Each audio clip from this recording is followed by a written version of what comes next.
आप सभी के लिए आज का सेशन बहुत ही महत्वपूर्ण सेशन होने जा रहा है। जितने भी छात्र समीक्षा अधिकारी, सहायक समीक्षा अधिकारी की तैयारी कर रहे हैं या समीक्षा अधिकारी, सहायक समीक्षा अधिकारी परीक्षा में आप एग्जाम देंगे, यूपीपीसीएस का एग्जाम यदि आप देते हैं तो आप सभी को इस परीक्षा के साथ जरूर जुड़ना चाहिए।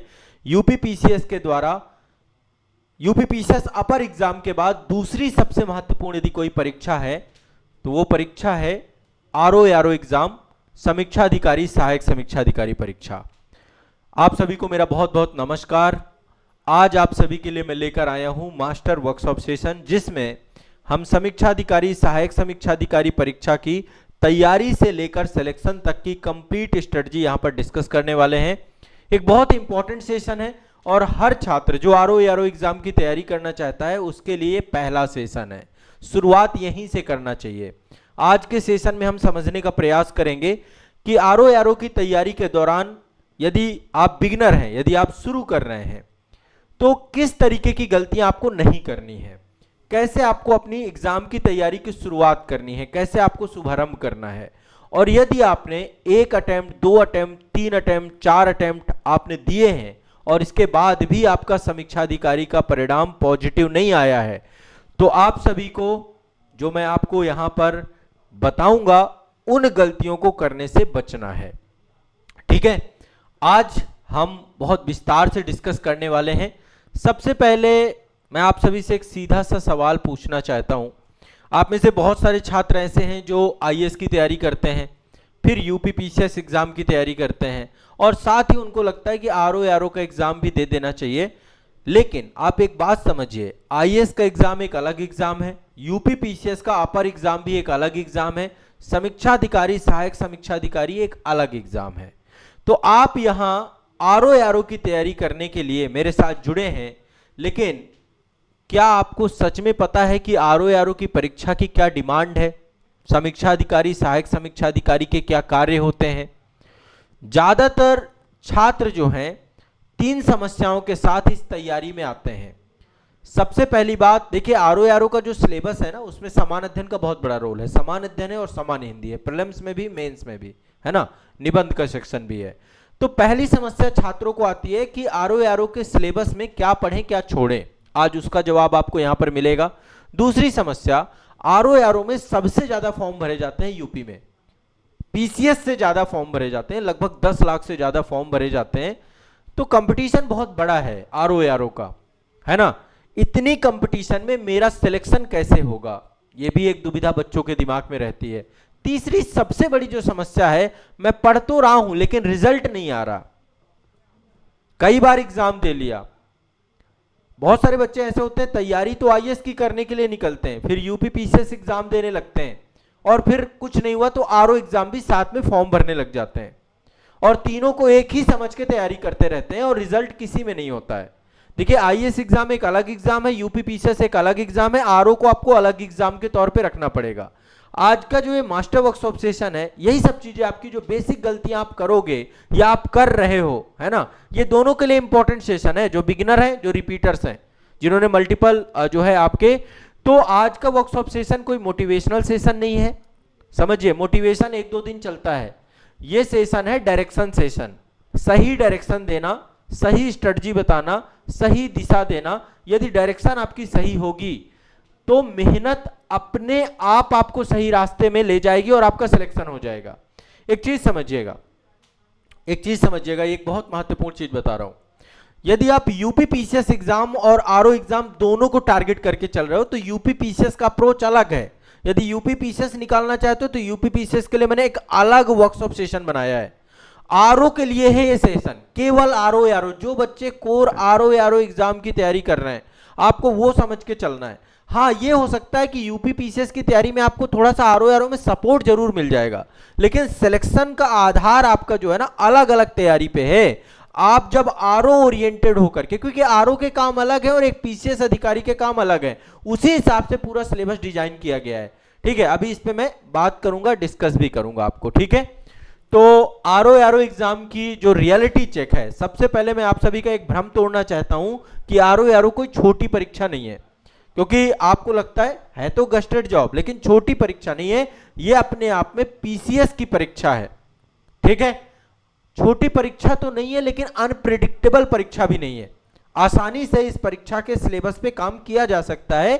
आप यदि बहुत गंभीर स्टूडेंट हैं, आप सिंसियर स्टूडेंट हैं, तो आप बढ़िया से मेहनत करके इस एग्जाम को निकाल सकते हैं।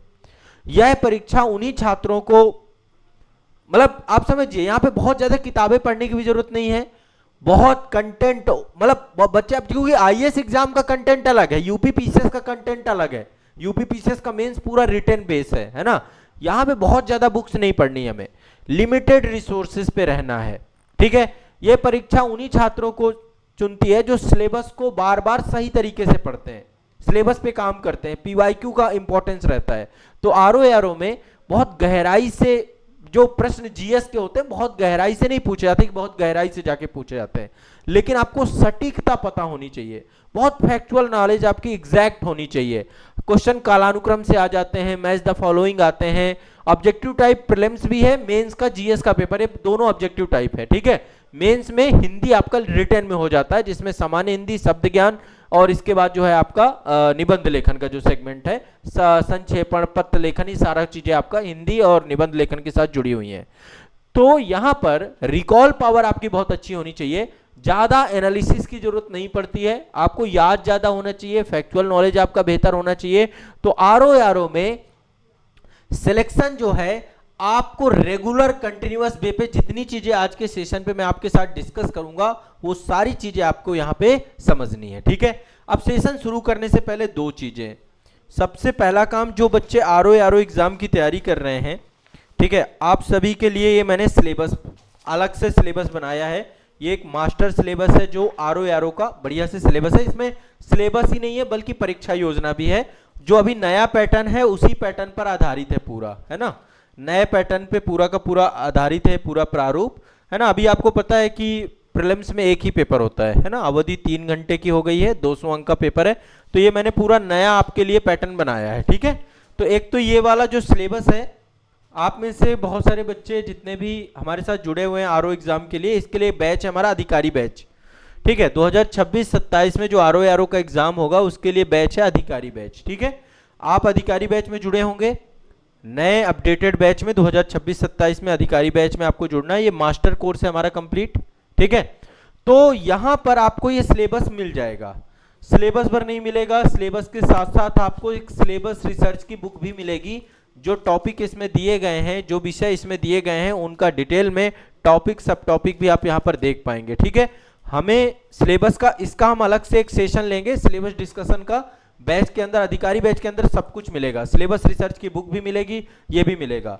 जो बच्चे हमें YouTube में देख रहे हो, आप सभी से भी विशेष आग्रह है कि आप इस सिलेबस को डाउनलोड कर लीजिए।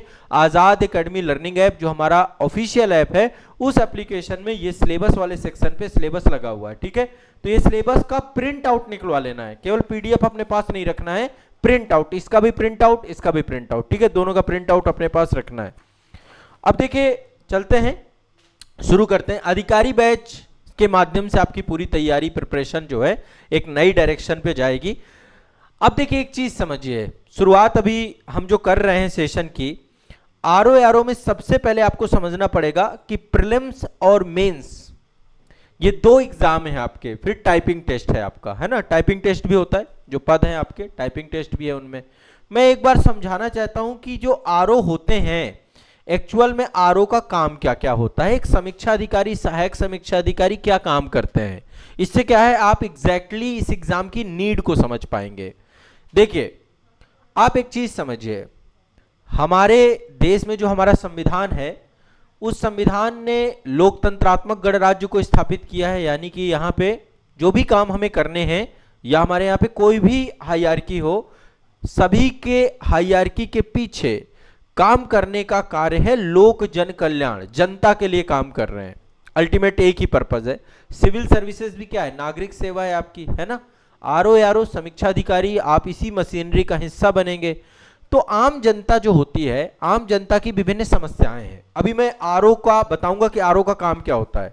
ठीक है, आपको बड़ा आनंद आने वाला है। बहुत सारे बच्चे केवल आरओ की तैयारी करते हैं, फॉर्म भर देते हैं, है ना, उनको लग रहा है अच्छा फॉर्म आ रहा है, पर पता ही नहीं है कि एक्चुअल में इसमें जाके हमें कहाँ काम करना है, कौन कौन से डिपार्टमेंट होते हैं, कौन कौन से पोस्ट होती हैं जो हमारे लिए होती हैं, किस किस विभाग में जाकर के हम काम करेंगे, कुछ भी नहीं पता होता है ना, कुछ भी नहीं पता होता। तो आज मैं थोड़ा सा हायरार्की भी आपको समझाऊंगा और फिर इसके बाद हम आरओ के एग्जाम के डायरेक्शन में जाएंगे, है ना। देखिए आरओ में जो भी वैकेंसी निकलती है, मैं यूपी के संदर्भ में यदि आपको बताता हूं तो कई सारे विभाग हैं जहां पे जाकर के आप काम करेंगे। फिर मैं आप क्या काम करोगे वो भी मैं आपको बताऊंगा। एक तो उत्तर प्रदेश सचिवालय है आपका, है ना, हमारे देश का उत्तर प्रदेश राज्य का जो पूरा का पूरा एडमिनिस्ट्रेशन है वो सचिवालय से चलता है, उत्तर प्रदेश का सचिवालय है, यहाँ पे समीक्षा अधिकारी होते हैं। उत्तर प्रदेश में लोक सेवा आयोग है, पब्लिक सर्विस कमीशन, जिसके द्वारा एग्जाम लिया जा रहा है, वहां पर भी समीक्षा अधिकारी का पद है ना। उत्तर प्रदेश का राजस्व परिषद जो रेवेन्यू डिपार्टमेंट है वहां पर भी समीक्षा अधिकारी की पोस्ट है। इसके बाद जो मुख्य निर्वाचन अधिकारी उत्तर प्रदेश का कार्यालय होता है वहां पर भी समीक्षा अधिकारी काम करते हैं। ये इन सब डिपार्टमेंट्स में आप जाओगे, है ना। एक उत्तर प्रदेश सचिवालय में ही समीक्षा अधिकारी अकाउंट्स लेखा की आपकी जो है पोस्ट होती है। उत्तर प्रदेश सचिवालय में ही समीक्षा अधिकारी हिंदी के लिए पोस्ट होती है। उत्तर प्रदेश सचिवालय में ही समीक्षा अधिकारी उर्दू की पोस्ट होती है। उत्तर प्रदेश की 2 ऑफिशियल लैंग्वेज है ना, तो जो है हिंदी और उर्दू, ये सब सचिवालय की पोस्ट है। लोक सेवा आयोग में भी समीक्षा अधिकारी लेखा की पोस्ट अलग होती है। उत्तर प्रदेश सचिवालय में भी लेखा की पोस्ट अलग होती है। राजस्व परिषद में जैसे बताया एआरओ भी यहाँ पे होते हैं, एआरओ सहायक समीक्षा अधिकारी होता है। तो इन्हीं सभी डिपार्टमेंट में जाकर के आप काम करते हैं, ठीक है। अभी इन डिपार्टमेंट से पहले मैं एक बार आपको थोड़ा सा समझाना चाहता हूं। तो देखो आम जनता की विभिन्न समस्याएं होती हैं, ठीक है, मल्टीपल प्रॉब्लम होती हैं आम जनता की। तो जो आम जनता के मुद्दे होते हैं वो मुद्दे आम जनता पत्राचार के माध्यम से जो चुने हुए प्रतिनिधि हैं, जैसे को मुख्यमंत्री हैं उत्तर प्रदेश के या कोई भी मंत्री है ना, वहां पर वो अपने मुद्दे, अपनी प्रॉब्लम, अपनी समस्याएं पूरे प्रदेश भर से समस्याएं जो है पत्राचार के माध्यम से करते हैं। मैं अभी एक काम आपको बता रहा हूं, और भी अन्य काम है, एक समीक्षा अधिकारी के और भी अन्य काम है, अलग अलग डिपार्टमेंट वाइज चीजें अलग अलग हैं, ठीक है, हर विभाग से अलग अलग चीजें हैं। तो एक आरओ क्या करता है, क्या काम आपका होगा, रफली आपको समझा रहा हूं। तो जैसे आम जनता के जो भी पत्राचार्य होते हैं, आम जनता के द्वारा जो भी पत्र होते हैं वो किसी ना किसी व्यक्तिगत रूप से लिखे जाते हैं, या कोई सामूहिक समस्या होती है, सार्वजनिक समस्या होती है, किसी मुख्यमंत्री या कोई अन्य मंत्री के लिए लिखा जाता है। अब आप समझिए ये जो पत्र होगा किसी ना किसी डिपार्टमेंट से तो जुड़ा ही होगा, है ना, कोई ना कोई जो समस्या है। अब देखिए आम जनता को नहीं सारी चीजें, आम जनता क्या करती है, अपनी भाषा में, अपनी लैंग्वेज में पत्राचार उन्होंने कर दिया, तो किसी ना किसी डिपार्टमेंट से तो उसका जुड़ाव होगा। एक बात तो समझते हैं ना, सबसे ऊपर क्या है, सरकार है, गवर्नमेंट है। गवर्नमेंट के 3 अंग होते हैं, कार्यपालिका, विधायिका, न्यायपालिका, है ना। तो केंद्र और राज्य की अलग अलग सरकार है, हमारे यहाँ पे संघीय ढांचा है। ओवरऑल देखें तो अर्ध संघीय शासन प्रणाली, सब पॉलिटी में आप पढ़ोगे, बट मैं यहाँ पे एक वर्बली आपको थोड़ा समझाना चाह रहा हूँ। तो जो गवर्नमेंट होती है उसमें एक है एग्जीक्यूटिव, जिसको हम कहते हैं कैबिनेट वगैरह जो होते हैं ना, कार्यपालिका, कार्यपालिका में मंत्री होते हैं, कैबिनेट होती है पूरी की पूरी हमारी, मंत्रालय होते हैं, मंत्रालयों में विभाग होते हैं, है ना, और यहाँ पे बहुत सारे अधिकारी होते हैं मंत्रालयों में। एक एक मंत्री के पास सचिव होगा, संयुक्त सचिव होगा, विशेष सचिव होगा, डिपार्टमेंट्स बने हुए हैं ना, एक एक मंत्रालय में कई सारे डिपार्टमेंट होते हैं। अभी मैं डिपार्टमेंट्स के कुछ नाम भी बताऊंगा। तो सचिव होते हैं, सब आईएएस रैंक के अधिकारी होते हैं, है ना, सचिव, संयुक्त सचिव, विशेष सचिव, उप सचिव, है ना, अनुसचिव, प्रभारी अधिकारी बहुत सारे होते हैं। तो हमारे देश में देखिए सबसे ऊपर मंत्रालय है, मंत्रालय कई विभागों में बटे हुए हैं, विभाग अनुभाग में बटे हुए हैं, है ना। तो जो मंत्रालय होगा वहां पे तो मंत्री होंगे, है ना, फिर विभाग जितने भी होते हैं वहां पे सचिव बैठते हैं, कहीं पे सचिव होगा, कहीं पे संयुक्त सचिव होगा, कहीं पे जो है विशेष सचिव होगा, उप सचिव होगा। राज्य में सबसे बड़ा सचिव होता है मुख्य सचिव, एक ही पद होता है आपका, जो मतलब मुख्य सचिव का पद होता है। सब आईएएस रैंक के अधिकारी होते हैं, सब आईएएस रैंक के अधिकारी होते हैं। अनुभाग जो होते हैं वहां पे अनुभाग अधिकारी होते हैं, और फिर नीचे समीक्षा अधिकारी होते हैं। समीक्षा अधिकारी के नीचे सहायक समीक्षा अधिकारी होते हैं, फिर टंकणकर्ता, चतुर्थ श्रेणी, ग्रुप डी के, तो मतलब एक हायरार्की का आप हिस्सा बनोगे समीक्षा अधिकारी बन करके। तो हम बात कर रहे थे कि जब कोई पत्राचार होता है तो पत्राचार किसी डिपार्टमेंट से जुड़ा होगा, किसी विभाग से जुड़ा होगा, जैसे मान लीजिए लोक निर्माण विभाग से जुड़ा हुआ है या ग्राम विकास विभाग से जुड़ा हुआ है, ठीक है, या फिर तो जितने भी पत्र होते हैं सारे मुख्यमंत्री कार्यालय जाते हैं। सीएम पोर्टल होता है हमारा, आप देखते हैं कई बार, हम अब तो सारा डिजिटल भी हो चुका है सीएम पोर्टल, तो सारे जाते हैं मुख्यमंत्री कार्यालय या किसी मंत्री के कार्यालय जिस मंत्रालय से जुड़े हुए हैं। ठीक है, वहां पे क्या होता है, इनकी छटनी होती है, छटनी होकर के जाते हैं संबंधित विभाग में जिस डिपार्टमेंट में होते हैं। ठीक है, समझिए। अब उस विभाग के अंदर अनुभाग होते हैं जिनको हम बोलते हैं सेक्शन ऑफिसर्स, एसओ होते हैं। ठीक है, एसओ होता है उसमें। तो सेक्शन अधिकारी जिसको हम अनुभाग अधिकारी कहते हैं, वो देखता है कि किस कार्यालय से जुड़ा हुआ है ना। जैसे विभाग है, विभाग के साथ अनुभाग है, अनुभाग बाद कौन कौन से कार्यालय, तो कार्यालय से देखता है कि किस कार्यालय से जुड़ा हुआ है। ठीक है, यानी कि किस व्यक्ति को जाना चाहिए प्रॉब्लम का सलूशन। ऐसा थोड़ा होगा कि कोई भी प्रॉब्लम मुख्यमंत्री के नाम आपने लिख लिया और डायरेक्ट मुख्यमंत्री उसे डील कर रहे हैं, नहीं, मुख्यमंत्री तक वो चीज ऐसे नहीं पहुंचती है। ऐसे तो फिर मुख्यमंत्री काम ही ना कर पाए, किसी मंत्री तक कोई चीज ऐसे नहीं पहुंचती है, सबका एक तरीका है।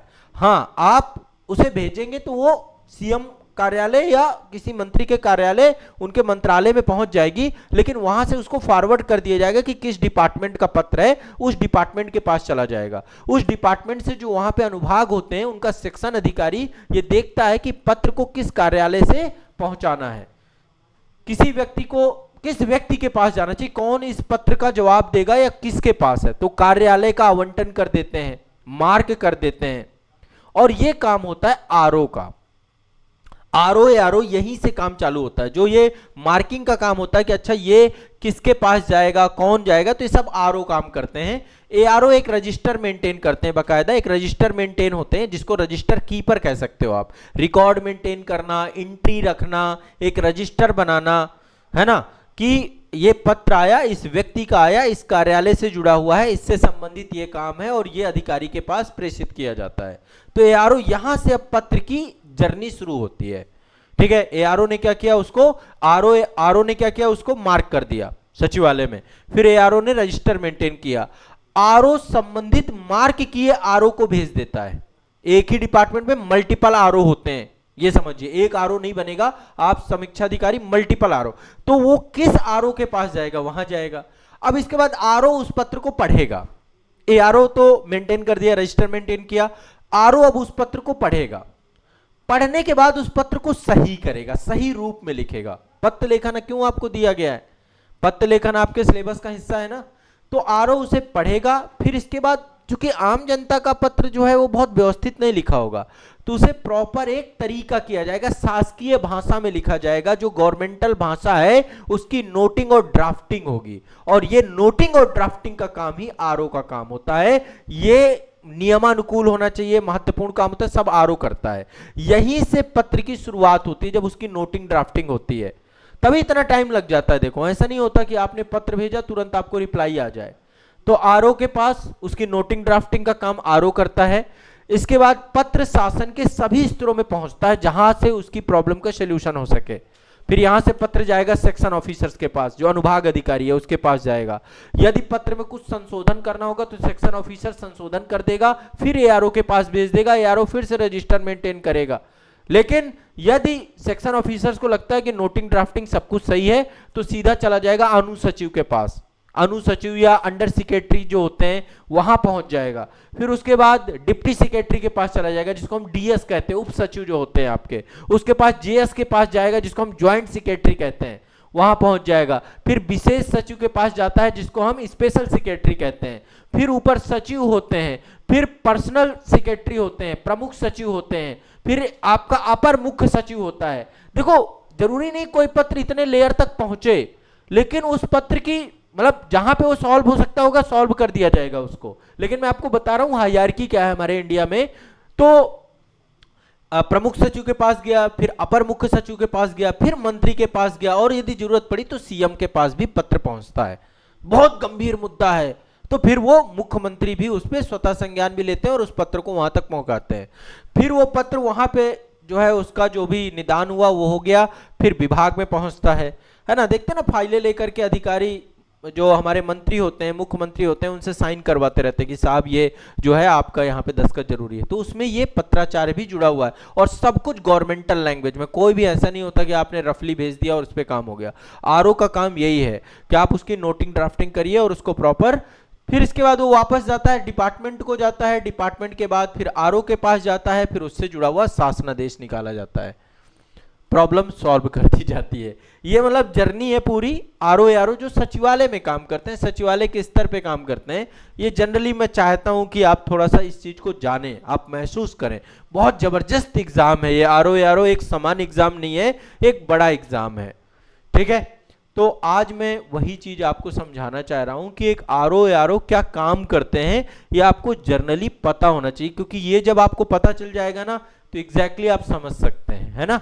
कभी आप सर्च करिए, देखिए कि हमारी हायरार्की क्या है। प्रमुख सचिव होते हैं हमारे, है ना, फिर उनके नीचे विशेष सचिव होते हैं, विशेष सचिव के नीचे प्रधान निजी सचिव भी होते हैं बहुत सारे, फिर उसमें प्रधान प्रतिवेदक भी होते हैं, फिर इसके बाद संयुक्त सचिव होते हैं, फिर विशेष सचिव होते हैं, फिर और नीचे चलेंगे तो निजी सचिव, उसमें भी कैटेगरी होती हैं, श्रेणी 1 2 3 4, फिर प्रमुख प्रतिवेदक भी होते हैं, फिर उप सचिव होते हैं, फिर निजी सचिव, उसमें भी कैटेगरी होती है निजी सचिव की कि कौन सी कैटेगरी के हैं, फिर मुख्य प्रतिवेदक होते हैं, फिर उप सचिव और मुख्य लेखाधिकारी होते हैं आपके, फिर इसके बाद प्रलेखी अधिकारी होते हैं। मतलब बहुत बड़ा, मतलब हायरार्की इतनी सामान्य नहीं है। इतना बड़ा प्रशासन, इतना बड़ा राज्य, इतना बड़ा देश ऐसे नहीं चल रहा है ना। विशेष कार्यालय अधिकारी होते हैं, फिर नीचे अनुसचिव होते हैं आपके, अनुसचिव के बाद भी कई कैटेगरी इनमें भी होती है, अनुसचिव के बाद मुख्य प्रतिवेदक होते हैं, फिर निजी सचिव के मतलब कैटेगरी वाइज हैं, विशेष कार्यालय अधिकारी होते हैं, मुख्य संपादक होते हैं, विशेष कार्यालय अधिकारी अध्यक्ष होते हैं आपके। मतलब आप जाएंगे आरओ, मतलब आपका ओवरऑल काफी नीचे का पद है, लेकिन ओवरऑल बहुत बड़ा पद है, गस्टेड पद है, आप इसको ये मान के चलिए। काम आपको, और जो गर्ल्स हैं उनके लिए भी बहुत अच्छी पोस्ट है ये। तो आरओ का एग्जाम आमतौर पे आप देते हैं। जनरली मैंने आपको एक आइडिया दिया है, आप लोगों से मैं उम्मीद कर रहा हूं, और ये सब सिलेबस वगैरह जब अभी हम डिस्कस करेंगे उसमें भी मैं बहुत सारी चीजें बताऊंगा। तो आरओ का एग्जाम की तैयारी कर रहे हैं आप लोग, है ना। आरओ के बारे में मैं थोड़ा सा डिस्कस करना जरूरी भी है, थोड़ा सा आपको पता होना चाहिए। इतना बड़ा एग्जाम आप दे रहे हैं, यूपीपीसीएस के द्वारा एग्जाम ऐसे ही नहीं लिया जाता, क्योंकि ये पूरी मशीनरी का सबसे महत्वपूर्ण हिस्सा, एक फाउंडेशन के तौर पे आरओ को देख सकते हैं। सबसे पहली चीज देखिए, आरओ का एग्जाम आप जो दे रहे हैं, इसमें जो सबसे बड़ा रोल है वो मेंस का है। ज्यादातर बच्चे प्रीलिम्स की तैयारी करते हैं। देखो 3 चरण इसके भी मान लेते हैं, पहला है प्रीलिम्स, दूसरा है मेंस, ठीक है, और तीसरा जो रहता है वो टाइपिंग भी होता है। एआरओ के कई सारे पद हैं जिसमें टाइपिंग होती है, कुछ पदों में टाइपिंग नहीं भी होती है, टाइपिंग भी मानता है, कुछ में टाइपिंग नहीं होती है, ठीक है। अलग अलग जो है वो पद कौन सा है, कुछ स्पेशल कैटेगरी के पोस्ट भी होती हैं। तो आरओ में प्रीलिम्स के मार्क्स नहीं जुड़ते, एक स्क्रीनिंग टेस्ट के तौर पे आप इसको देख लीजिए। आरओ के पहला तो मैं चाह रहा हूं कि आपके अप्रोच चेंज हो, आप मेंस को ही समझिए सब कुछ। प्रीलिम्स की स्ट्रेटजी नहीं बनानी, हमें जो कुछ भी पढ़ना है, हम बैच के अंदर जो कुछ भी पढ़ेंगे मेंस ओरिएंटेड होकर के पढ़ेंगे। आरओ में क्वेश्चन मेंस में भी आपके ऑब्जेक्टिव टाइप आते हैं, है ना। तो हमारी जो स्ट्रेटजी होगी आरओ के लिए वो मेंस वाली स्ट्रेटजी होगी। मेंस, प्रीलिम्स का काम है भीड़ प्रबंधन। ये जो 10 लाख की भीड़ है आपकी, इस 10 लाख की भीड़ को हमें क्या करना है, भीड़ प्रबंधन का काम करता है, ठीक है, प्रीलिम्स एग्जाम, ठीक है। तो आरओ वाले बच्चों से मेरा बस इतना ही कहना है कि जितने भी बच्चे आरओ की तैयारी कर रहे हैं, आप मेंस ओरिएंटेड हो जाइए। क्या हो जाइए, मेंस ओरिएंटेड हो जाइए। मेंस ओरिएंटेड होकर के अपनी तैयारी करिए, ठीक है। आपको प्रीलिम्स की स्ट्रेटजी नहीं बनानी, मेंस तक पहुंचना है, ठीक है। निगेटिव मार्किंग भी है, आप सभी को पता है, निगेटिव मार्किंग के कारण भी बच्चे बाहर होते हैं, तो उन सब पे हम अलग से बात करेंगे।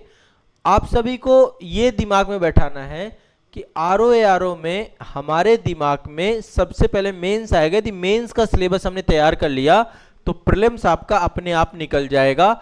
प्रीलिम्स ओरिएंटेड होकर तैयारी मत कीजिएगा। तो पहली चीज जो मैं आपको सिखाना चाहता हूं आज के सेशन में, पहली बात कि आज आप एक चीज अपने दिमाग में बैठाएंगे, आज से आपकी तैयारी या हमारी तैयारी जो हम अधिकारी बैच में भी करेंगे वो मेंस ओरिएंटेड तैयारी करेंगे। हम कोई भी चीज को हल्के में नहीं पढ़ेंगे, डेप्थ में पढ़ेंगे, मेंस ओरिएंटेड पढ़ेंगे। फैक्चुअल पढ़ना है, जीएस चूंकि फैक्चुअल है तो मेंस ओरिएंटेड होना है। दूसरी चीज, ज्यादातर बच्चे जो आईएएस यूपीपीसीएस की तैयारी कर रहे हैं या बहुत सारे अन्य एग्जामों की भी तैयारी कर रहे हैं, कुछ लोग आईएएस वाले हैं, ठीक है, उत्तर प्रदेश के बच्चे आईएएस की तैयारी करते हैं, कुछ यूपीपीसीएस एग्जाम की तैयारी कर रहे हैं, कुछ और भी एग्जामों की तैयारी करते रहते हैं, टीचर एग्जाम की तैयारी या फिर यूपी के अन्य एग्जाम, यूपी ट्रिपल एससी वगैरह की तैयारी। वो आरओ को बहुत हल्के में लेते हैं।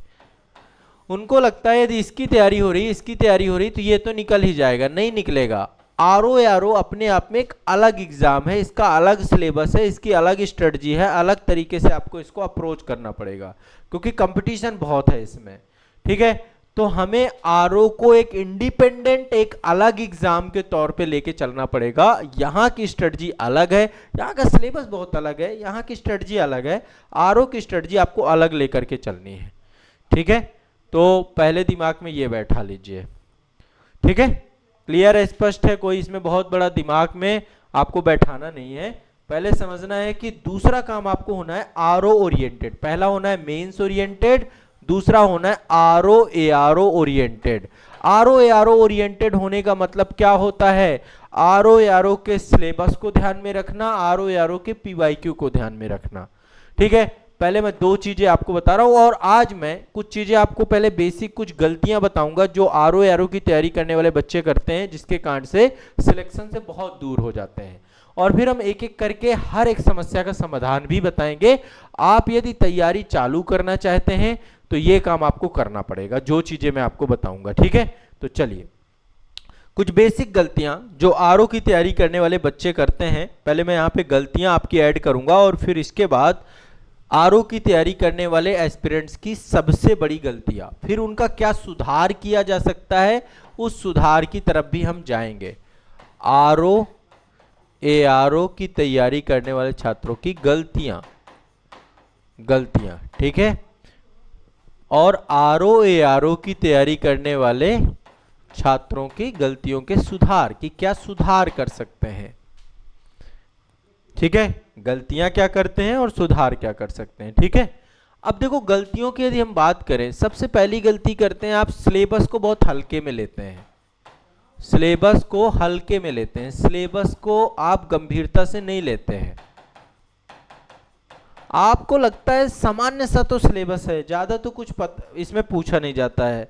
अभी जो आपके दिमाग में सिलेबस को लेकर चीजें हैं, कभी भी आपने डेप्थ में जाकर के सिलेबस को नहीं समझा कि आरओ का जो प्रीलिम्स का सिलेबस है, आप खुद देखिए ना, सिलेबस देखिए आप, जीएस लिखा हुआ है, पूरा समान अध्ययन है, सामान्य विज्ञान आता है, भारत का इतिहास आता है, भारतीय राष्ट्रीय आंदोलन आता है, भारत का राज्य व्यवस्था है, भारत की अर्थव्यवस्था है, एग्रीकल्चर वाणिज्य व्यापार है, सेंसस का टॉपिक है, विश्व का भूगोल है, भारत का भूगोल है, प्राकृतिक संसाधन है, करंट अफेयर्स है, मेंटल एबिलिटी के क्वेश्चन भी आते हैं, सामान्य बौद्धिक क्षमता से जुड़े हुए क्वेश्चन है, उत्तर प्रदेश की शिक्षा, संस्कृति, एग्रीकल्चर, व्यापार, रहन सहन, सामाजिक प्रथाओं के संबंध में जानकारी आती है। ये सब कुछ आपका यूपी आरओ से पूछता है। दूसरा आपका सामान्य हिंदी है।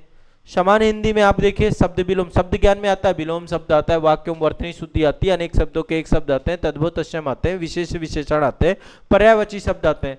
अब जीएस तो देखो इन्होंने पूरा लिख रखा है। हिंदी में भी यदि आप देखेंगे, मेंस की बात करते हैं तो हिंदी में मेंस में आपका एक सामान्य हिंदी और आलेखन का सेगमेंट है, जिसमें कुछ सब्जेक्टिव टाइप चीजें हैं, जैसे गद्यांश पूछ लेगा, उसके शीर्षक पूछ लेता है। इसके बाद आपका जो है सरकारी पत्र, अर्ध सरकारी पत्र, कार्यालय आदेश, परिपत्र, ज्ञापन, विशिष्ट टिप्पण, प्रतिवेदन, अनुस्मारक, ये सब कुछ दिया हुआ है।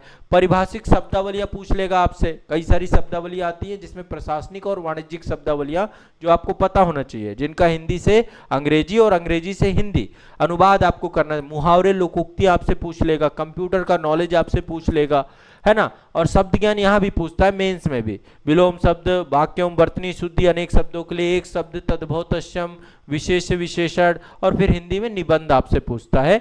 टोटल आपको मतलब 3 निबंध लिखने होते हैं, 600 शब्द सीमा में 40 नंबर का एक निबंध होता है, तो टोटल 120 नंबर आपके निबंध के होते हैं। तो एग्जैक्टली आपको बस सिलेबस इतना ही पता है तो बात नहीं मजा आएगी। सिलेबस को गहराई से समझिए और सिलेबस समझने के पीछे का कारण समझिए।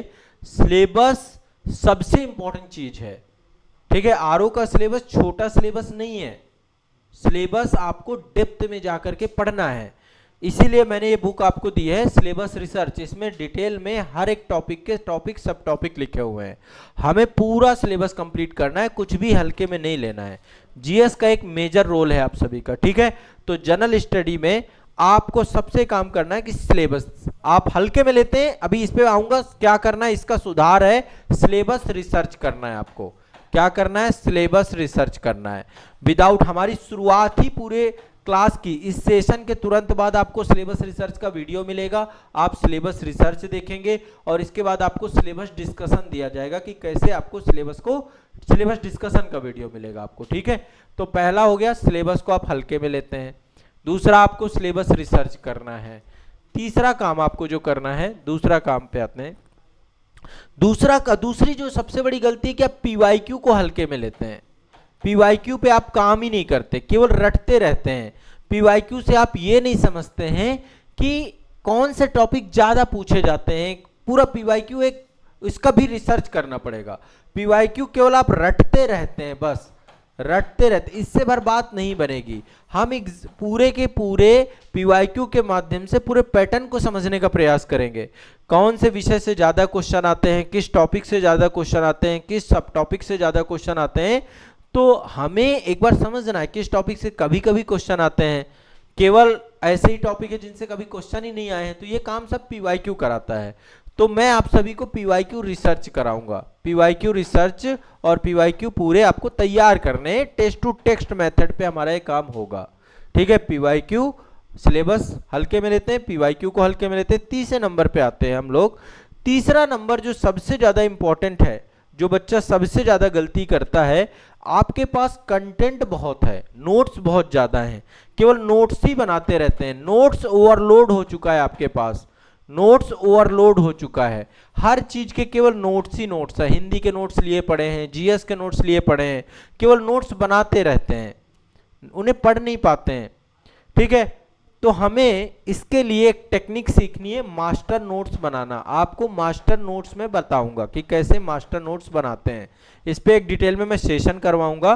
तो हमें नोट्स ओवरलोड की जगह अपने सेल्फ नोट्स, मास्टर नोट्स की तरफ आगे बढ़ना है।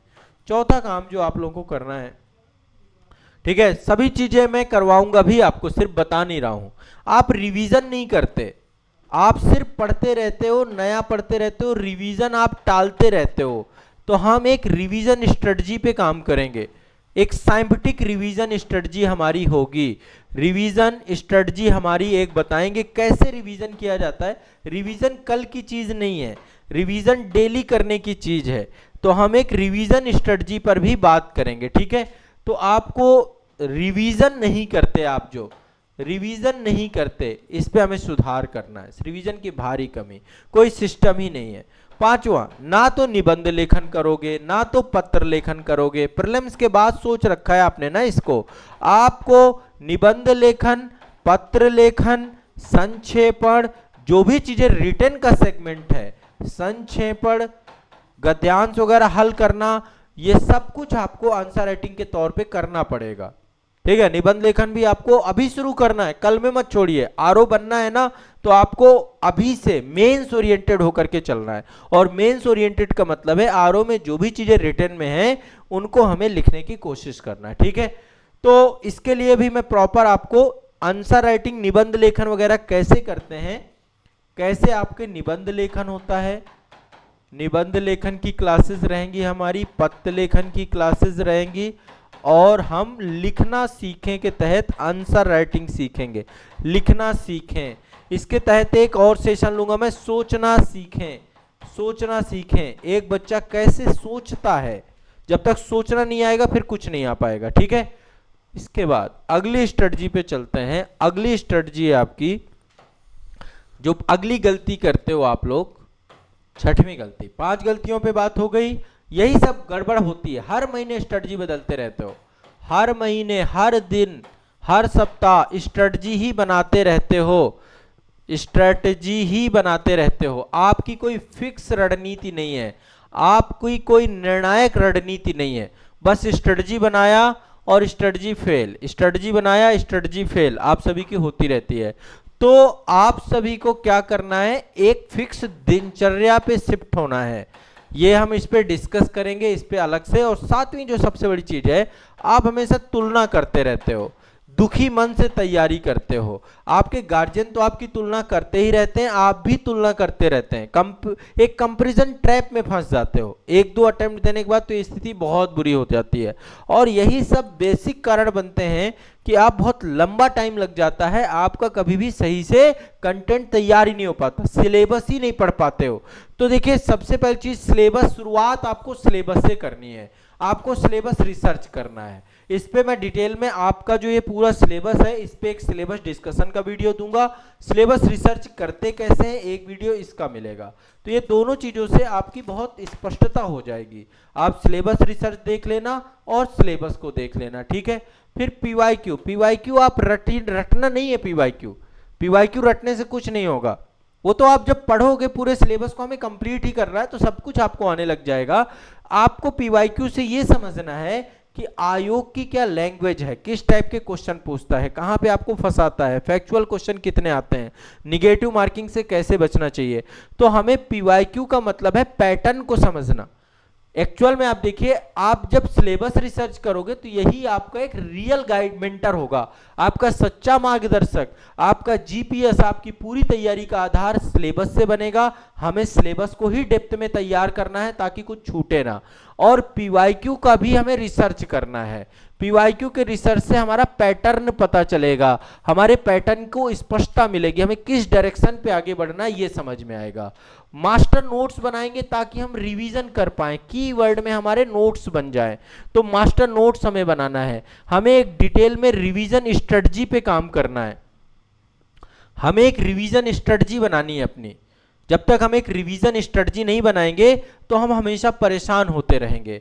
तो हम एक बढ़िया शानदार रिवीजन स्ट्रेटजी के साथ काम करेंगे, ठीक है। ये सब चीजें मैं आपको क्लास के अंदर सब कुछ होगा। जो आपका अधिकारी बैच है, अधिकारी बैच में जो शुरुआत में आपको शुरू होगा सेशन, शुरुआत ही आपकी यहीं से होगी।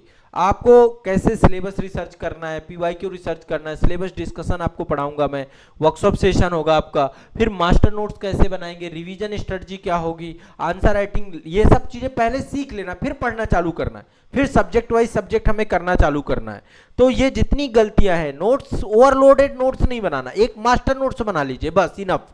एक बार मास्टर नोट्स बन गए, उसी से रिवीजन हो जाएगा, उसी से फैक्ट तैयार हो जाएंगे, उसी से सब कुछ हो जाएंगे। ना तो आज तक सिलेबस रिसर्च किया, ना तो आज तक पीवाईक्यू रिसर्च किया, पीवाईक्यू बस रट गए, बुक ले ली रट गए, नहीं। और बहुत पुराने पीवाईक्यू पे मत जाइए, जो पिछले 10 साल के आरओ के पेपर हुए हैं, बस उसी के आधार पे प्री और मेंस पीवाईक्यू में दोनों पीवाईक्यू आपको लेना पड़ेगा, प्री का भी लेना पड़ेगा और मेंस का भी लेना पड़ेगा, हिंदी का भी लेना पड़ेगा और जीएस का भी लेना पड़ेगा। तो एक बार पीवाईक्यू सभी लोग खरीद लेंगे। पीवाईक्यू रिसर्च में सब कुछ सिखाऊंगा, कैसे पीवाईक्यू रिसर्च किया जाता है, इसके तहत टेस्ट टू टेक्स्ट स्ट्रेटजी क्या है, सब कुछ पीवाईक्यू रिसर्च के सेशन में आपको मिलेगा, ठीक है। मास्टर नोट्स आपको बनाना सीखना है, रिवीजन स्ट्रेटजी सीखना, रिवीजन डेली होना चाहिए। रिवीजन कल में नहीं डालेंगे हम कि कल हम रिवीजन करेंगे, हम आज रिवीजन करेंगे, आज रिवीजन करेंगे। उसके लिए रिवीजन स्ट्रेटजी में आप देखिएगा, मैं बहुत स्पष्टता से आपको बताऊंगा कि कैसे रिवीजन किया जाता है, कैसे मास्टर रिवीजन किया जाता है, वो सारी चीजें आपको बताई जाएंगी। तो एक डिटेल रिवीजन स्ट्रेटजी भी हम सीखने वाले हैं बढ़िया से यहाँ पे। इसके बाद ये आंसर राइटिंग का सेशन आपका बढ़िया से रहेगा ही, कैसे आंसर राइटिंग करते हैं, कैसे निबंध लेखन कैसे करते हैं, कैसे पत्र लेखन करते हैं, शुरुआत से ही कितने समय अंतराल में आपको निबंध लिखना चाहिए, ताकि प्रीलिम्स के बाद मेंस में दिक्कत ना हो। जब प्रीलिम्स देने जाइए उससे पहले ही मेंस की पूरी तैयारी आपकी हो जाए, उसी साल आप आरओ निकल जाओगे। जो बच्चे कहते हैं ना सर अभी तक मेरा सिलेक्शन नहीं हुआ, सिलेक्शन उसी बच्चे का होगा जो प्रीलिम्स से पहले पूरी मेंस की तैयारी कर चुका होगा। इसलिए कोशिश करिए एग्जाम तभी दीजिए जब आपका प्रीलिम्स से पहले मेंस पूरा कंप्लीट हो जाए, बस मेरी एक साफ सीधी सी बात है। इसलिए हमें बहुत स्ट्रेटजिक तरीके से आगे बढ़ना होगा आरओ में। हर महीने आपको एक स्ट्रेटजी नहीं बनानी, एक आपको दिनचर्या बना लेनी है। एक चीज और मैं आपको बता दूं, जितने बच्चे भी आरओ का एग्जाम दे रहे हैं, आप सभी को मेरी एक बुक है शून्य से शिखर तक, मैं भी आपको दिखा देता हूं। ये किताब भी ले लेनी है, क्योंकि इस किताब में आपकी तैयारी से जुड़ी हुई विभिन्न समस्याओं का पूर्ण समाधान है। ये किताब है शून्य से शिखर तक। ये किताब आपको ऐप के अंदर मिल जाएगी। ऐप के अंदर आप बुक वाले सेक्शन में कहीं से भी है, आपके घर में पहुंच जाएगी, आप ऑर्डर कर लीजिए। इस किताब में आपकी तैयारी की एक कंप्लीट स्ट्रेटजी लिखी हुई है। यहाँ पे मैंने सब कुछ बताया है, और प्रतिदिन सोने से पहले थोड़ा सा इसको पढ़िए, है ना, ताकि आपकी इसमें दिनचर्या वगैरह सब बता रखा है। बाकी दिनचर्या पे अलग से एक वीडियो बता दूंगा मैं, कब रिवीजन करना चाहिए। रिवीजन मॉर्निंग टाइम में आपका रिवीजन टाइम बेस्ट होता है। कब आपको निबंध लेखन करना है, कब आपको जो है मेंस के लिए पढ़ना है, कब आपको प्रीलिम्स के लिए पढ़ना है। आप सभी की एक प्रॉपर रूटीन होनी चाहिए। मॉर्निंग रूटीन भी होनी चाहिए, आपकी एक इवनिंग रूटीन भी होनी चाहिए, नाइट रूटीन भी होनी चाहिए, आफ्टरनून रूटीन भी होनी चाहिए, और आपको पता होना चाहिए कि कब किस समय मुझे क्या पढ़ना है, और उसी डायरेक्शन पे आपको डायरेक्ट में बढ़ना है। दूसरा सबसे बड़ी चीज, इतनी बड़ी तैयारी कर रहे हो, आरओ जैसे बड़े एग्जाम के लिए तैयारी कर रहे हो, तो सबसे पहली चीज अधिकारी वाले लक्षण लाइए। तुलना मत करिए किसी से भी, अपने आप को एक इंडिपेंडेंट यूनिट समझिए। हैप्पीनेस के साथ प्रिपरेशन करनी है। दबाव और तनाव में तैयारियां नहीं होती हैं, रिजल्ट डिले हो जाएगा आपका, फिर है ना, डिले ही होता चला जाएगा। तो हम जो है इसके लिए भी मैं समय समय पे आपके मोटिवेशनल सेशन मेरे रहेंगे, आपको गाइडेंस में कोई कमी नहीं होगी। देखो इस पूरे आरओ के पेपर में जिस दिन आपका सिलेक्शन होगा, कोई भी बच्चा जो आरओ में सिलेक्ट होता है उसमें 90% की मेहनत उसकी खुद की होती है। 90% आप जिम्मेदार हैं अपने सिलेक्शन के। 10% की मेहनत आपके शिक्षक की होगी, आपके मेंटर की होगी, आपके गाइड की होगी। ये जो 10% वाला काम है ना, ये मैं कर रहा हूं यहाँ पे। मैं आपको गाइडेंस में कोई कमी नहीं छोड़ूंगा, हर तरीके से आपको तैयार करके एग्जाम हॉल पे भेजूंगा। बस आप मेरी बातों को माने, ये बहुत जरूरी है, ठीक है। यदि आप मेहनत केवल करोगे ना, डायरेक्शन का काम नहीं लोगे, तो आपकी मेहनत बेकार चली जाएगी। 90% की मेहनत खराब हो जाएगी आपकी। इसलिए जो बातें मैं आपको कहूं उस बात को समझना है। शुरुआत कैसे करनी है? सिलेबस रिसर्च से। सिलेबस रिसर्च के लिए मुझे पता आप नहीं कर पाओगे, तो मैंने बुक लिख डाली है। इस बुक में जो आपके सब्जेक्ट हैं उन सब्जेक्ट के टॉपिक सब टॉपिक दिए गए हैं। एक बार देखो तो गहराई में जाकर के समझने की कोशिश करो। तो सबसे पहले काम सिलेबस रिसर्च करेंगे, फिर पीवाईक्यू रिसर्च। पीवाईक्यू एक समानांतर चलता रहेगा आपका, इन सब पे सेपरेट वीडियो मिलेंगे। नोट्स जो भी पढ़ेंगे मास्टर नोट्स बनाएंगे, रिवीजन स्ट्रेटजी एक डेवलप करेंगे, निबंध लेखन, पत्र लेखन और आंसर राइटिंग में काम करेंगे, ठीक है। तो ये हमारा पूरा प्रयास रहेगा आरओ के बच्चों के लिए, समीक्षा अधिकारी, सहायक समीक्षा अधिकारी के बच्चों के लिए। बाकी देखो जितना भी सिलेबस है सब कुछ अधिकारी बैच में कंप्लीट होगा ही। हमारी पूरी कोशिश रहेगी कि आप सभी को पूरा का पूरा सिलेबस हम समय रहते हुए पूरा कंप्लीट करा देंगे बैच के अंदर। अब ये नई शुरुआत है, ये पहला सेशन है आप सभी का। तो आप सभी लोगों को अब जो आपका बैच है ना अधिकारी बैच, उसमें जो भी वीडियो आपको वर्कशॉप सेशन में मिले उनको क्रम से आपको करते जाना है। इस अगला सेशन आपका सिलेबस रिसर्च और सिलेबस डिस्कशन का होगा, जिसमें हम पूरे सिलेबस को डिस्कस करेंगे और इसके अकॉर्डिंग ही अब हमारी तैयारी की पूरी दिशा और दशा आगे बढ़ेगी। उसी के अकॉर्डिंग हम आगे बढ़ने वाले हैं, ठीक है। तो चलिए अगले सेशन की तरफ मूव करेंगे। दूसरा, जो बच्चे आरओ की तैयारी ऑफलाइन करना चाहते हैं, यदि देखिए ऑनलाइन के लिए तो अधिकारी बैच है, ठीक है। ऑफलाइन के लिए प्रयागराज में आपका संस्थान है आजाद आईएएस एकेडमी, आजाद यूपी पीसीएस एकेडमी। देखिए सबसे पहली बात, आपका जो आधिकारिक यूट्यूब चैनल है, 2 चैनल है, एक आजाद यूपी पीसीएस एकेडमी है, दूसरा आजाद आईएएस एकेडमी है, ठीक है। ये 2 आधिकारिक यूट्यूब चैनल है। ऐप हमारा आजाद एकेडमी लर्निंग ऐप है, जहां पर आप क्लासेस करेंगे। ऑनलाइन बैच आपका अधिकारी बैच है। ऑफलाइन यदि आना चाहते हैं तो संस्थान में कॉल करिए, पता करिए कब ऑफलाइन बैच चल रहा है। आपको ऑफलाइन क्लासेस प्रयागराज सेंटर में हमारे मिल जाएंगी, ठीक है। ऑफलाइन भी आप आराम से हमारे साथ बैठ करके पूरा जीएस का सिलेबस, हिंदी का सिलेबस कंप्लीट कर सकते हैं। जीएस प्लस हिंदी आपका कंप्लीट हो जाएगा पूरा का पूरा, ठीक है। तो आरओ वाले बच्चे जितने भी हैं, उत्तर प्रदेश लोक सेवा आयोग पीसीएस की तैयारी करने के लिए बिल्कुल अब निश्चिंत रहना है, मैं आपके साथ हूं। टेलीग्राम चैनल भी आप लोगों को उपलब्ध होगा। आजाद यूपी पीसीएस एकेडमी का ज्वाइन कर लीजिएगा, आजाद आईएएस एकेडमी का ज्वाइन कर लीजिएगा। संस्थान के कॉन्टैक्ट नंबर आपके बैच में अपडेट कर दिए गए हैं। कोई भी दिक्कत, कोई भी समस्या आएगी आप उनको कॉल कर लीजिएगा। बैच में ऊपर ही आपको कॉन्टैक्ट अस का हमारा सेगमेंट मिल जाएगा, ठीक है। और साथ में कोई दिक्कत नहीं आएगी, बहुत नेक्स्ट लेवल आपका डिजिटल प्लेटफॉर्म है। घर बैठे आराम से पढ़िए, आपको सारा सिलेबस, सारा पैटर्न, एक नए पैटर्न पे जो पूरा का पूरा कंटेंट है वो आपको सब कुछ बैच के अंदर आपको अवेलेबल हम करा रहे हैं। अधिकारी बैच आपके लिए वन स्टॉप सोल्यूशन है। और आराम से यदि आप इसमें जुड़ चुके हैं तो आराम से पढ़िए, नहीं जुड़े तो आप जुड़िए, अपने मित्रों को बताइए, है ना। तो ये हमारा प्रयास है। और अब अगला सेशन सिलेबस डिस्कशन का रहेगा, आराम से सिलेबस डिस्कस करेंगे। समीक्षा अधिकारी की तैयारी बहुत कठिन नहीं है, यदि सही डायरेक्शन पे यदि तैयारी की जाए तो समीक्षा अधिकारी आप जल्दी बन सकते हैं। तो उस दिशा में आगे बढ़ना हमने चालू कर दिया है। आज का ये पहला सेशन आपकी तैयारी का फाउंडेशन है, न्यू है। अब एक एक जो स्टेप बाय स्टेप आपको हम बताते जाएं उसको आप फॉलो करते जाइएगा। आज़ाद यूपी पीसीएस एकेडमी के यूट्यूब चैनल से जरूर जुड़ जाइएगा। साथ साथ में देखो, और आज़ाद आईएएस एकेडमी के यूट्यूब चैनल से, 2 चैनल आपको जुड़ करके रखना है, ठीक है। तो चलिए मिलते हैं अगले सेशन में। अपना ध्यान रखिए, मस्त रहिए, पढ़ते रहिए और सिलेबस डिस्कशन के वीडियो को देखिए। और क्लास तब करनी है आपको जब आपका वर्कशॉप सेशन कंप्लीट हो जाए, है ना। क्लास तब आपको शुरू करना है, ठीक है। तो चलिए मिलते हैं अपनी क्लास में। मस्त रहिए, पढ़ते रहिए। कोई भी दिक्कत, कोई समस्या, बैच से जुड़ी हुई कोई समस्या हो तो संस्थान को कॉल करिए। धन्यवाद।